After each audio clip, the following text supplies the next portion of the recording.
주님이 우리 마음속에 들어와야죠. 주님의 오심을 기다리는 대림절 둘째 주일입니다. 주님이 우리의 마음에 오시면 우리는 어떤 삶을 살아야 될까요?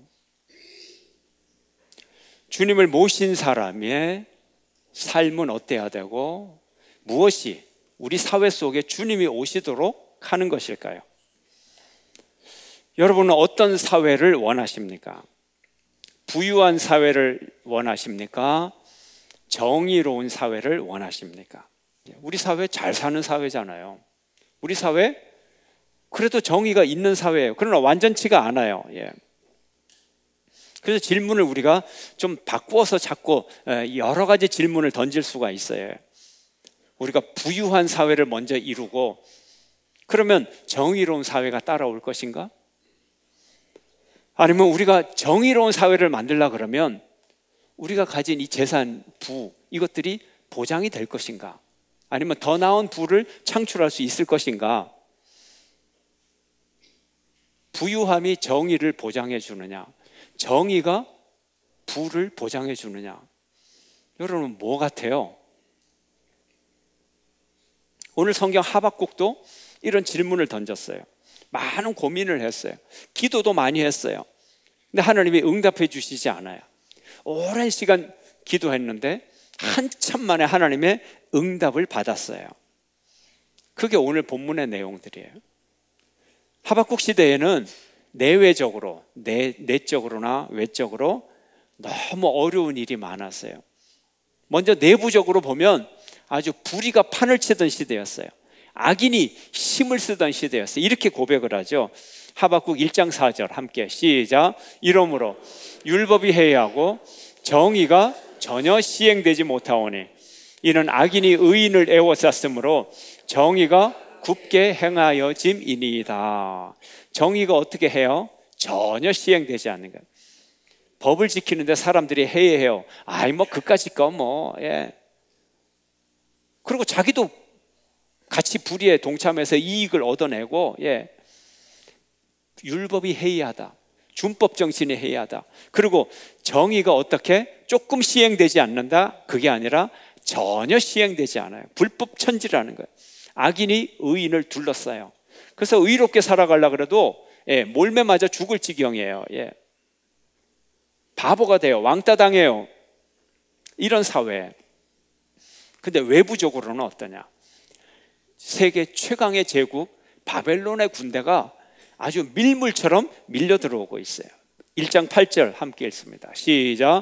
그들의 군마는 표범보다 빠르고 저녁 이리보다 사나우며 그들의 마병은 먼 곳에서부터 빨리 달려오는 마병이라 마치 먹이를 움키려 하는 독수리의 나름과 같으니이다. 아멘.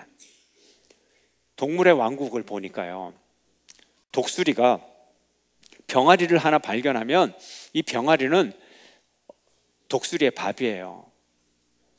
도망가봐야 독수리가 날아가서 그냥 이 발톱으로 한번 탁 잡으면 그냥 낚아채는 거예요. 어쩌다가 한두 번 피하지만 제차, 3차 피할 수가 없더라고요. 운명이더라고요. 보니까 마치 독수리가 노략물을 향하여 날아오듯이 바벨론 군대가 이 조그마한 나라 유다를 향하여 쳐들어오고 있는 거예요.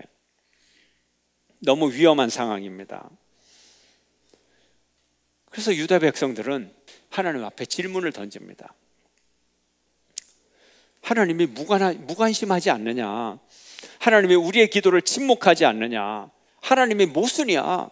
이렇게 하나님을 항의하고 회의주의가 판을 쳤습니다. 더군다나 하박국이 당신들의 죄를 회개하고 하나님께 돌아가야 되고 이 바벨론은 하나님의 심판의 도구다, 이런 말을 할 때 유대인들은 이해를 하지를 못했어요. 왜요? 자기들은 그래도 완전치는 않지만 스스로 생각하기를, 이제 백성들 생각이에요. 우리가 그래도 완전치는 않지만 우리는 하나님의 백성이다.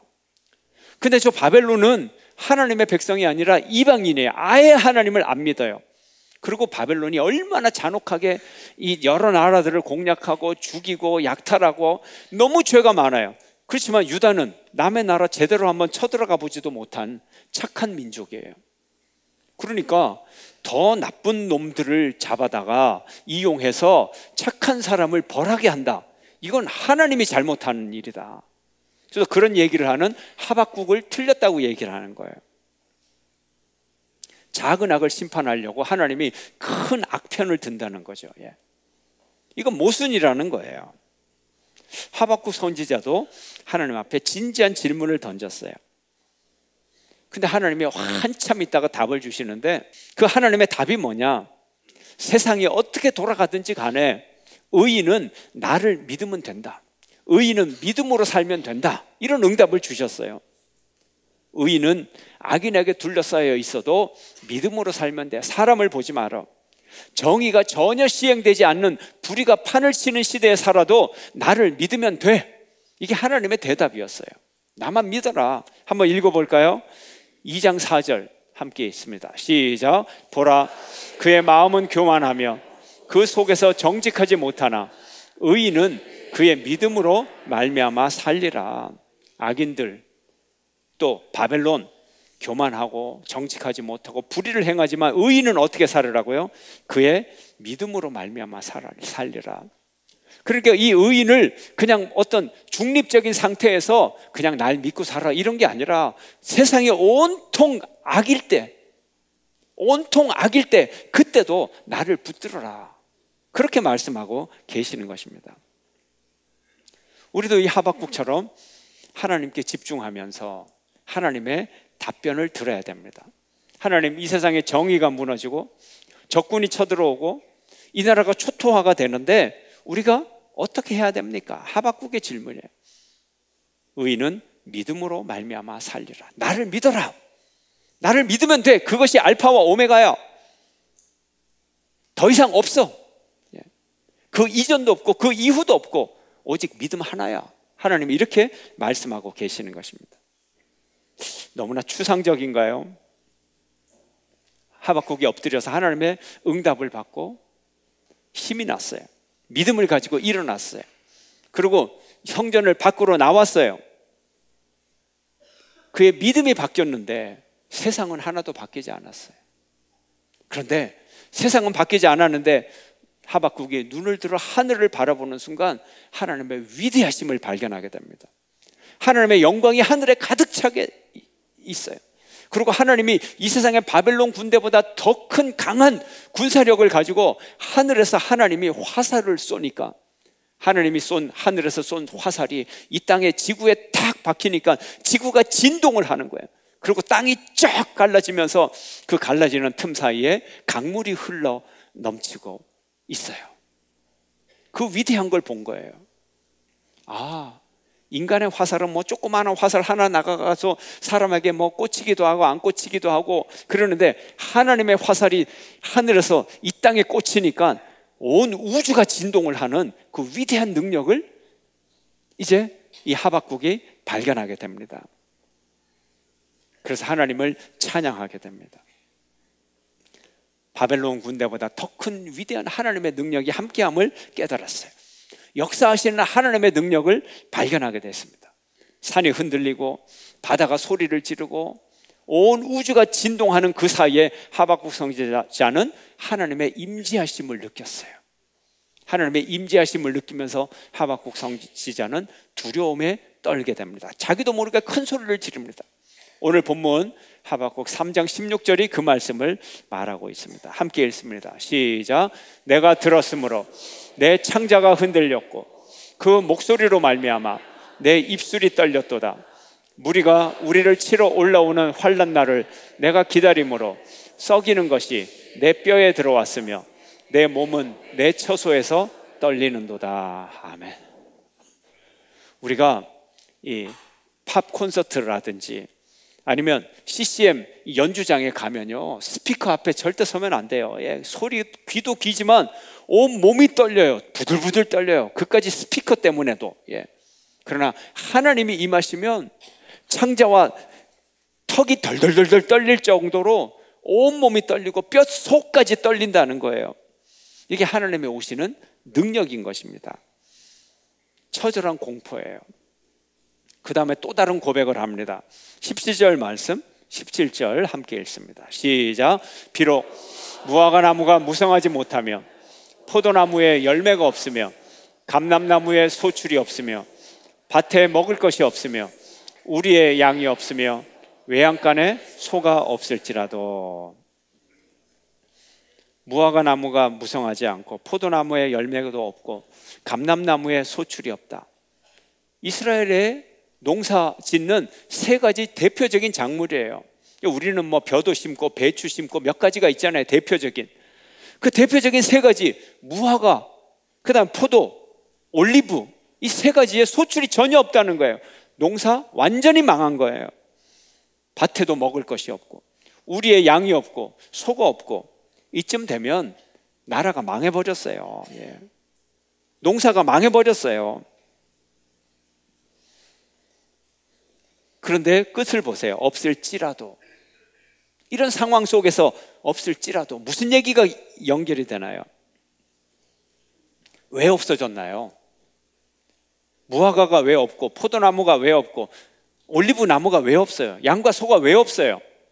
바벨론이 쳐들어와서 초토화시켜버린 거예요. 다 쓸어가 버린 거예요. 예. 남는 게 없어요. 왜 이런 일이 벌어졌나요? 믿음의 백성들이 믿음이 없어지니까. 믿음이 없으니까 정의가 사라지고, 정의가 사라지니까 국방이 무너지고, 국방이 무너지니까 경제가 초토화되어 버린 거예요. 근데 없을지라도, 이렇게 모든 것이 초토화되었을지라도 하박국은 기뻐한다 그랬어요. 기뻐한다 그랬어요. 왜요? 믿음을 회복했기 때문에. 믿음이 중요하잖아요. 제일 중요하잖아요. 18절 말씀 함께 읽습니다. 시작.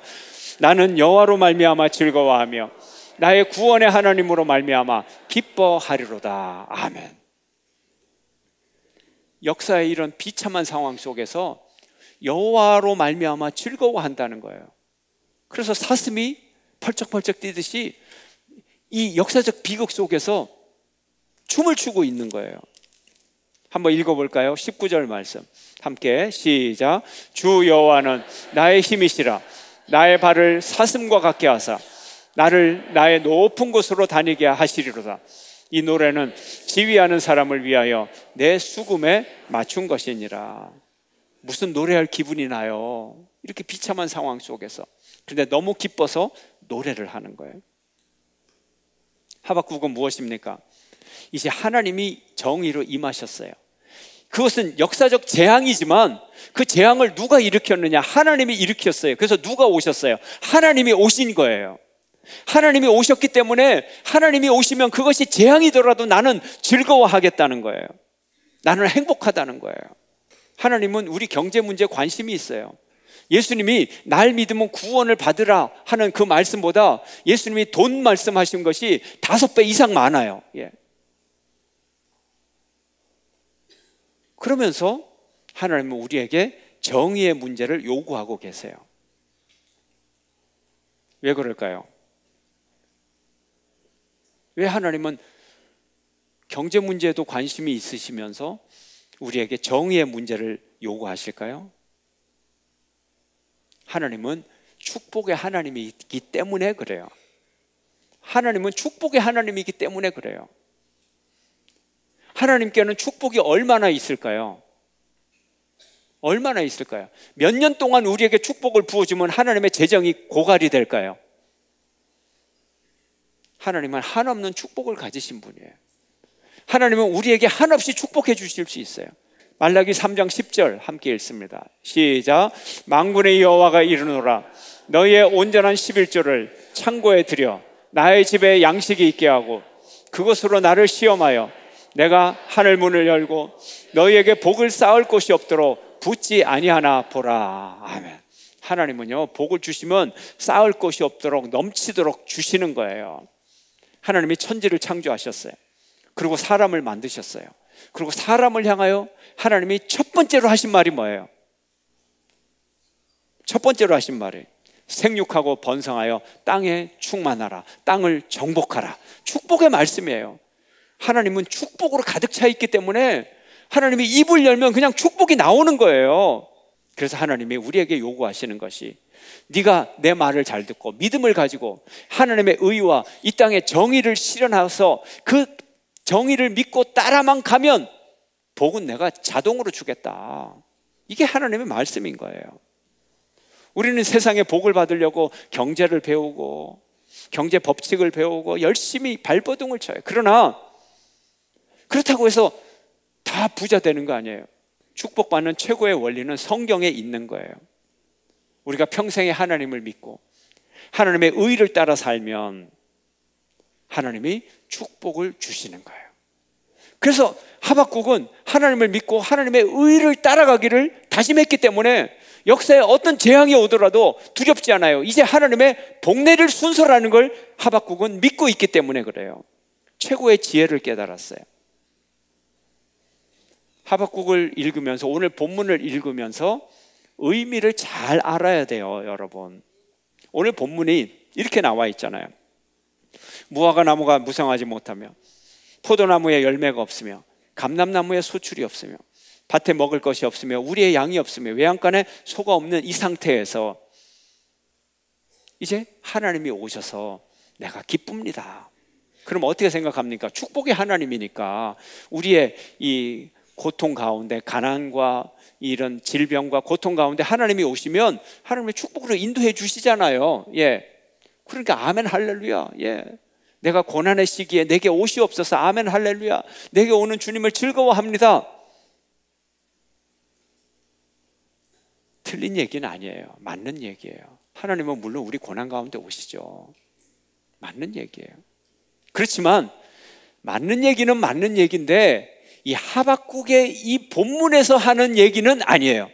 하박국의 해석은 아니에요. 그냥 일반적으로 주여 당신 자녀들의 고통을 들어주시옵소서, 오셔서 해결해 주시옵소서, 이런 얘기예요. 그러나 실제 하박국에서 하는 이 얘기는, 정확한 얘기는 어떤 얘기냐 하면, 하나님, 내가 무화과 농사가 잘 됐거든요. 근데 하나님이 오셔서 농사 망해버렸어요.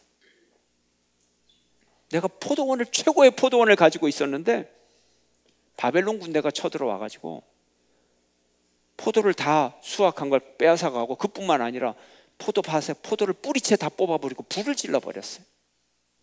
그리고요, 모든 밭은 다 황폐해지고 올리브 나무도 다 베버리고요, 양도 다 훔쳐가고 소도 다 훔쳐가 버렸어요. 근데 이 바벨론 군대를 누가 보냈어요? 하나님이 보내신 거 아니에요. 하나님이 오셔서 저 쫄딱 망해버렸어요. 그런데요, 하나님, 제가 안 슬퍼요. 하나님이 오셔서 기뻐요. 아멘 할렐루야, 춤이 나와요. 이런 고백을 하고 있는 거예요. 이게 하박국의 고백이에요. 여러분, 지금까지 하박국을 어떻게 읽으셨어요? 나의 모든 것이 사라질지라도 주님, 당신이 내게 임하시면 내가 그거 하나만으로 나는 당신을 믿고 즐거워하고 기뻐하겠습니다. 평생을 당신 하나 한 분 살아가겠습니다. 이렇게 고백을 하는 거예요. 오늘날 말로 좀 바꿔볼까요, 여러분? 주님, 제가 월세 낼 돈도 없고요, 아파트 관리비 낼 돈도 없고, 우리 사랑하는 새끼들 등록금 낼 것도 없고요, 급식비도 없어요. 하나님, 오늘 저녁을 하려는데 창거리는 고사하고 쌀도 떨어져 버렸어요. 주님이 오셔서 이 문제를 해결해 주세요. 주님이 오시면 제가 기쁘겠어요. 이런 고백이 아니에요. 이렇게 우리가 일상생활에서는 기도 드리는 건 당연한 기도지만 하박국의 얘기는 아니라는 얘기예요. 하박국을 오늘날로 번역을 하면, 주님, 저 월세 잘 내고 있어요. 사랑하는 우리 자녀들 등록금 걱정 없이 그래도 그 정도는 제가 수입이 됩니다. 제가 운영하는 회사가 대기업은 아니지만 그래도 제가 이 상태로 몇 년 유지되면 내 노후 걱정 없어요. 하나님, 이 사회가 불의 위에 세워져 있습니다. 근데 주님이 오시면 전쟁이 나고 주님이 심판하신다면 내가 가진 이 재산, 이거 다 뒤집어 버릴 텐데, 하나님이 이 나라를 뒤집어 버리시고 새 역사를 시작을 한다면 저는 지위도 잃어버리고 재산도 잃어버리고 쪽박차게 될 텐데, 그래도 저는 하나님이 오시는 게 좋아요. 이 사회가 정의롭게 세워지는 게 좋아요. 그게 저는 정말 즐겁습니다. 하나님. 왜? 그래야 새 시대가 열리고, 그래야 우리 자녀들에게 새 시대가 물려지니까 이것이 저의 기쁨입니다. 이게 하박국의 고백이에요. 하나님, 제가 가진 것이 죄악의 열매예요. 이 사회가 죄악 위에 세워져 있는데 하나님이 오시면 이 사회가 심판을 받게 될 텐데 정의의 하나님 오세요. 새롭게 해주세요. 실제로 하박국 시대 이스라엘 백성들은 회개하지 않아서, 믿음이 없어서 하박국을 왕따시켰어요. 말을 듣지 않았어요.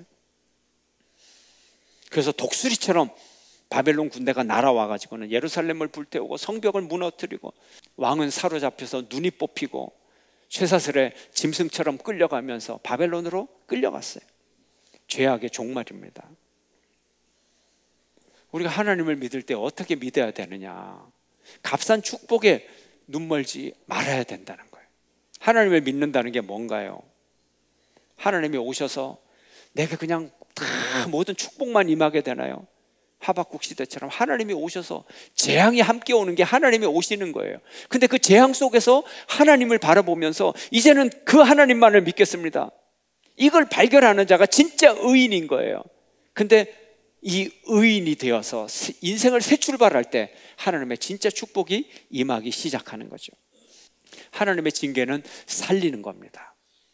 병든 영혼과 육체를 살리는 수술입니다. 수술이라는 것이 얼마나 위험한 것입니까? 생과 사의 경계에 놓인 그 위험한 이 수술의 순간을 넘어갈 때 건강을 되찾을 수가 있는 것입니다. 강한 태풍이 불어서 바닷물이 흔들리고 해일이 일어나지만, 그러나 바닷물을 휘저어놓는 이 태풍 때문에 죽어가던 바다가 다시 생명력을 얻게 되는 거예요. 히브리서는 우리에게 말합니다. 함께 읽겠습니다. 히브리서 시작. 징계는 다 받는 것이거늘 너희에게 없으면 사생자요 친아들이 아니니라 말합니다. 징계를 받는 것이 하나님의 축복이에요. 사랑하기 때문에 징계를 주는 거예요. 여러분, 창세기를 보면요, 에덴 동산은 아주 풍요로운 땅이에요. 그런데 이 에덴 동산, 이 풍요로운 에덴 동산의 경제가 흔들립니다. 왜요? 노동 생산성이 떨어져요. 토지 생산력이 한없이 떨어져요. 뭐예요? 내가 수고하고 땀이 흘려야 겨우 새끼를 먹으리라. 엄청난 생산성의 하락이 와요. 그 비옥한 에덴 동산에. 뭐 때문에? 인간의 죄악 때문에. 그러나 인간의 죄악이 회복된다면 생산성이 회복이 되니까 뭐예요? 경제가 살아나는 거예요. 정의로운 곳에서 경제가 살아나는 거예요.